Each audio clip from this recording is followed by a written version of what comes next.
Hello, everyone. How's it going today, Cody? How you doing? Oh, it's nice to be doing the newest review we've ever done. Are we though? Yes. Are we? The first part of this actually is a review this time, because we're going to do spoiler-free first before talking about the rest. But today we are talking about a fairly new release, as in 2 weeks ago? Week and a half-ish at this point. So, Predator Badlands is the third Predator movie directed by Dan something. Trachtenberg. Thank you. And, I feel like he's essentially taken over the Predator franchise at this point. Yeah, and he's done a great job with it, because before Prey, I really did not care about the Predator franchise all that much. Neither did I. I watched them, but I didn't care. The first one, okay, I'm going to be blunt. And I know a certain somebody, Anthony, oh no, is going to disagree with this heavily. But the Predator movies, for the most part, have been okay at best before Prey. I agree with that. The first Predator really isn't anything to write home about. I'm sorry. It's just not. Yeah, now it's looked back on as a classic, which, I mean, it did something special for the time, for sure, but I find it a bit of a hard watch these days. Predator 2 really is not a good movie. It's just I am not sure I've seen the whole thing. I need to go back. I don't know if I have. And you see, Cody, if you haven't watched the whole thing, that's probably not a good sign. I mean, I know I've seen the end. That part I'm 100% sure I've seen. I just can't remember. I know it was on TV all the time, so I caught it here and there. Predators is just kind of all right, that was a movie. Saw that one in theaters. I didn't think that much of it, but I don't think I hated it.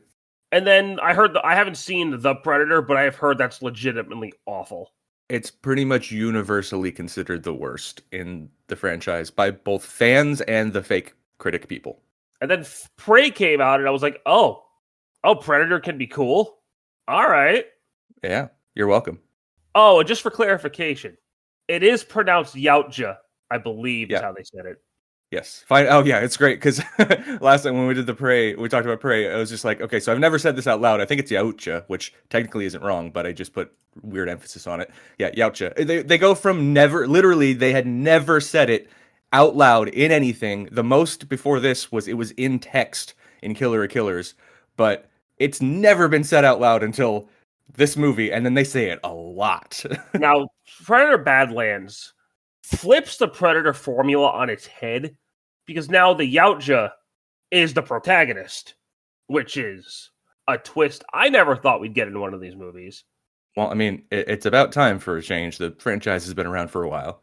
Now, to describe this movie without giving anything away, this Yautja Dek has a chip on his shoulder. He goes to another planet to try and prove himself. Yep. Basically it. Well, I mean, that's what he was going to do, but then things I'm just saying things get switched around a little bit at the beginning. We're talking about the first 5 minutes here. A couple things we can talk about. He does run into a Wayland Yutani android. That's in the trailer, not a spoiler. Yeah, no, definitely not a spoiler. So and they've already his backpack. And he's just kind of got to navigate this planet, find himself, and maybe go through some character growth. Yeah, character growth for what has only ever been known as a Predator before this by most people. I legitimately like Dek as a character. I think he's actually kind of neat. Yeah, it's good to finally have a Yautja character with personality. Yeah, because for the longest time, the Yautjas they looked cool, and it was fun to watch them kill people, but they were never characters. Yeah, but I mean, obviously, we know they had a culture because it was written all over everything about them. They're obviously highly intelligent beings. They have traveled across the universe. So. I can't believe I'm going to praise this movie at all. But the only Yautja that ever sort of had a personality was Wolf from AVPR. Also, the one from AVP was sort of friendly.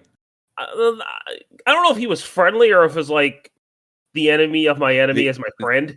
Literally says that in the movie, but yeah. But yeah, well, Wolf, the only reason I'm using Wolf is he was the lone predator and he really didn't want to bother anybody. But there's also the thing that the AVP movies are pretty much not canon, so they're also really, really, really bad. But anyway, this is the first. I mean, there's no xenomorph in this. Spoiler alert. But this is the first time where it's like, okay, this is really starting to be a canon crossover with. Bro, that both would have been some universes. shit if the final boss was a xenomorph. It would have been very random. But I mean, yeah, I guess they could be on any planet. I Although mean, I'm pretty sure they would if just you've take ever played over if Conker's Bad Fur Day, the final boss of that game is a xenomorph for absolutely no reason. spoiling something else entirely different. Jeez, God, it's only been like 30 years. Exactly. But something that this game felt like an open world video game to me. This game, you just said game. This movie felt like an open world video game to me. Even the opening credits, like when the title popped up, I was like, all right, wait, where's the start button? No. Actually, I had listened to Jeremy Johns' video about this before watching it, and he mentioned that title card. Wow, that title card. He was not wrong. Bro, I literally was like, okay, that looks like the title screen of a video game. Well, it's covered in branding. Like, what? And it's totally unnecessary because they also have the title card at the tail end of the movie, and there's no branding there. So, like, what was the point of that? That how much you want to bet that was added in, like, literally the very last second? I don't get why. It's really stupid. Whatever. Anyways, But it really did look. I can't get over the fact that I was with my friend watching. I was like, dude, press start. Let's go. And that would actually make a cool video game though, like a predator on a like a violent planet like this. That'd actually be sick. Yeah. No, but it is true though that Dan Trachtenberg has really turned the series around because he's we haven't talked about Killer of Killers yet, but yeah, he's 3 for 3. Yeah, no, I absolutely agree with that. We will talk about Killer of Killers someday. But yes. not this day. And that was also this year. So he directed 2 movies for 1 year. That's insane. Yeah, he did. And no, I love that he comes in and he goes with what was the earliest point in the franchise, Native American tribe, and then goes back even farther in Killer of Killers, and then now he's going the complete opposite direction, and he's as far in the future as, I mean, even if you're considering the Alien franchise canon. Is this after Alien Resurrection? Well, Resurrection, I'm not sure because that's pretty far, but so it's at least after Aliens. It's definitely very, very far in the future because you can see with Thea, like she's very humanoid, like more humanoid than the synths have ever been. More humanoid than I am. Yeah, that's probably true. But I think the only one I said this to you the other day that even comes close is from your favorite Alien Resurrection. I don't remember her name in that, but exactly Winona Ryder's character was because if you go back to like Alien, Ash, he's a robot. Oh yeah, for sure. I mean, most of them. Bishop is just a robot. Yep. Even Andy from Romulus, he's a autistic robot. Yeah, well, he's got a I think he's got a malfunctioning ship. Yeah. But yeah, Thea's. If you didn't know, she would just be like, "Oh wow, you're just a peppy human." And then you see her with no legs, and it's like, "Oh, all right." It's in the trailer. It's not a spoiler. Yeah, it's one of the very few things that were in the trailers didn't show much. I mean, this is not a plot-heavy movie. There isn't that much to spoil except for like towards the tail end. And like character moments. Yeah, but we don't want to ruin some jokes here and there, especially because there aren't that many. No, there aren't. This actually did have a lot more humor than any of the previous Predator movies. And a lot of it came from Thea. Now, Thea's great. And I think this is the first Predator movie that's PG-13. Yes, and actually that's the funny thing is, if I didn't know this movie was PG-13, I would have just assumed it was rated R. Oh, because it's when you think Predator. No, not that. I mean, this movie is still extremely violent. It's just the blood isn't red, so... Yeah, they filmed it like it was meant to be rated R. And that's why I'm like, if I didn't already know it was PG-13, I would have walked out of that just assuming it was R. I wouldn't have been like, "Ooh, that felt..." I also don't think there are a lot of curse words in this movie. No, nothing. Why would there be? There's no humans in this, so... Yeah. It's like, who would be... The synths aren't going to be cursing, and... The Yautja why would a Yautja be cursing? It wouldn't make much sense. Yeah, that's something that's interesting, too, is that a lot of movies, like... For example, we'll use Prey. The main character in that wasn't like canonically speaking English, but we heard her speaking English. Yeah. Technically, the same thing's happening with Thea in this movie. But the Yautja Deck you never hear him speak English. He's always speaking the Yautja language. Yeah, which I think that was a good choice for that. But Thea is not speaking English, but we hear English. And Which they is explain funny that in the because she movie. says a line that's like, everyone else will hear English. Or something along those lines. They'll hear whatever their native language is. Yes. So that means that Dek is actually hearing Thea speak Yautja. That was actually like a hilarious line. I was like, that's awesome. But no, this movie, it's got great action and an excellent music score to match. Bro, there's a fight scene toward the end. Well, I guess not a fight scene, an action scene. I think I know the one you're talking about. We'll go into it. It's pretty awesome. There's one in particular that stands out to me as like, that was different. Dude, and just like everything on this planet wants to kill him. Yeah. And I don't just mean everyone, I mean everything. It's referred to as like the most deadly planet in the universe. Even the grass wants to kill him. Yeah, there's some sharp looking grass. Oh boy. But no, it's cool. It's really cool to see a better look at the Yautja culture. It showed some of it in Killer of Killers, but this is like we're finally getting into it, and I think this is a shift that makes sense for the series because I mean it's not, these aren't monster movies anymore, and I feel like they. Well, I think you and I were talking about this the other day. You can't do an alien movie from the perspective of a xenomorph. No, because they don't. I don't know if they can really have personality. Those things are literally just monsters, like from your nightmares. The Yautja are actually like an intelligent race with the culture and society and this, that, the other. Xenomorphs are literally just parasites. Yeah, they're more like insectoid sort of life cycle. And like, as much as I prefer Alien as a franchise overall, Predators are definitely more of a character. Yeah, I'm curious. I haven't seen how this movie is doing. I assume it's doing well because that would be crazy if it wasn't. Well, it had record-breaking box office opening weekends for the Predator franchise, so that's a good sign. And I think positive word of mouth is really helping it too. Yeah, so hopefully this does continue to do as well as it should be doing because we've already talked about it is setting up that crossover. I mean, with the Weyland-Yutani being in there, it's already like, all right, yeah, that's the Alien universe crossing over. Even without the xenomorph, they're already together. So if this continues to do well and Dan Trachtenberg continues to push this series in the right direction, I do feel like we are going to get a canon AVP. Now, at this moment in time, we are going to switch to spoilers.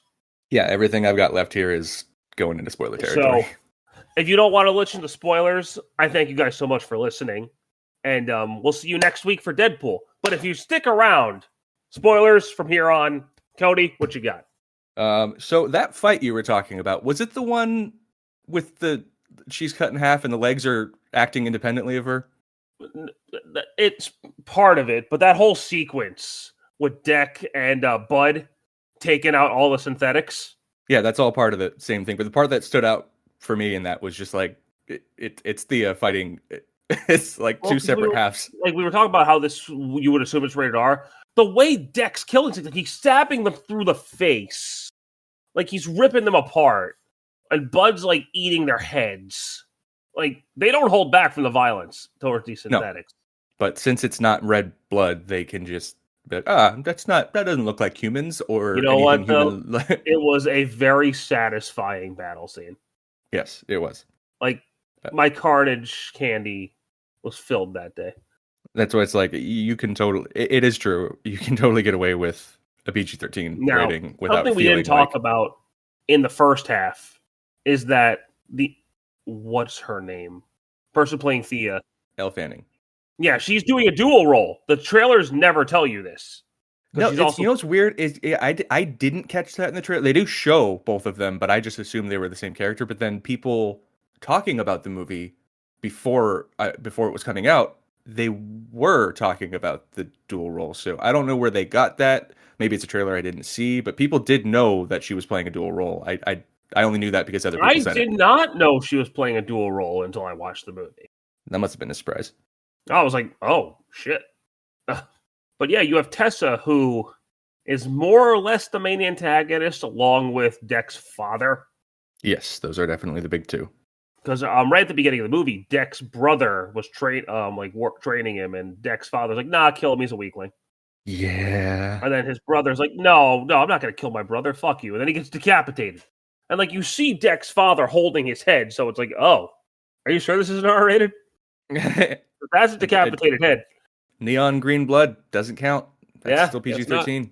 Even if they get torn to shreds, still PG-13. Yeah. This red blood thing is so weird. Or like even at like they're chopping arms off, and even the last battle with his dad, like he chops his arm off. I was like, oh, yeah, no, it's very, very strange that the only requirement to maintain PG-13 is just the color of the blood. It doesn't matter how violent it is. It's so stupid. It is. It's to me. I've mentioned it to you before. There was a moment in Godzilla Kong New Empire where Kong rips apart, like literally rips apart another creature and bathes in its blood. But the blood's blue, so we're good. Yeah, exactly. And yeah, it's just such a weird rule. It's stupid, honestly. But thankfully, it does allow PG-13 movies to feel R. Like, let me tell you, too, when I first saw Bud, I just thought he was a random little monkey thing. Or she, I guess. He's a little adorable armor monkey. Until you find out it's her mother is the Kalisk.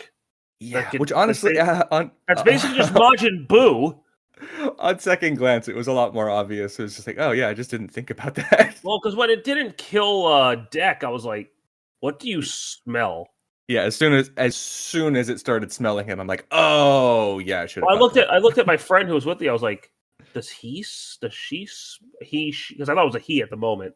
I was like, did he smell Bud's spit? Like, yep. What's going on here? And the whole time I was watching, I was like, okay, so this thing's just Majin Buu because it could just regenerate. Yeah, I mean, not like Boo's the only one that could do that, but yeah.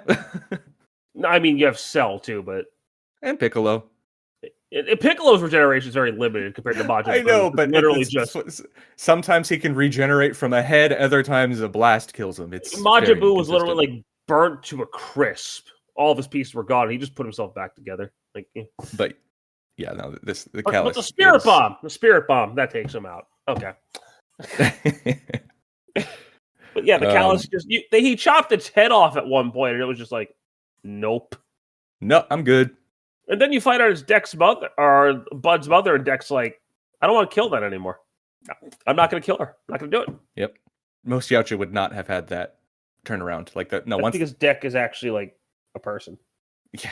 Usually once the hunt's on, the hunt's on. No, it feels like, honestly, he got some of that from his brother, Quay, who, like, right off the bat, you realize, oh, wow, he cares about his brother. Even before his dad says to kill him, Quay's already being a good brother. It's like, oh. Well, Quay really didn't want to, like, hurt Deck or, like, kill him or nothing. He just wanted him to get stronger. Exactly. Which so that was a strong opening for this movie. Mm-hmm. Yeah, when Quay died, I was like, oh boy. Dude, here's something I have a question for you about. How long were they on the planet before Deck went back to fight his father? Definitely a while, because Bud's much bigger. He just kind of dominates everybody when he gets there. Yeah, he was not even close to that level when he first left, but also Bud is a lot bigger when he goes back. That's what I was saying, so I'm like, how long were you guys stuck on that planet for? Obviously, Thea doesn't age. I don't really... Do we know how long Yautja live? No. I assume probably hundreds of years. Yeah, so we don't really know that, and then we obviously don't know the life cycle of Kalisk, so... But yeah, when Deck defeats his father and then Bud bites his head off, it was like, what are you, Groot? Like, you got so big so fast. Yeah, I did. I was definitely thinking Groot at the end of Guardians 3 when that happened. Because it was the same thing. Just, skip ahead. Wow, you got big. Was that Guardians 2? No, when he got big. That was yeah, Guardians. Because I was thinking, too, when he was a baby, then all of a sudden he's a teenager at the end of Guardians 2. I was like, oh, God. That was a little bit less distinct of a growth spurt. I mean, I guess from baby to similar, but this felt more like when Groot shows up as a tank. Yeah. But no, there are, like you said before, there are a lot of funny moments in this movie. Most of them are from Thea, although Deck does get a joke in there. Was that a joke? Good luck on your journey. And just starts crawling away on her arms. Yep.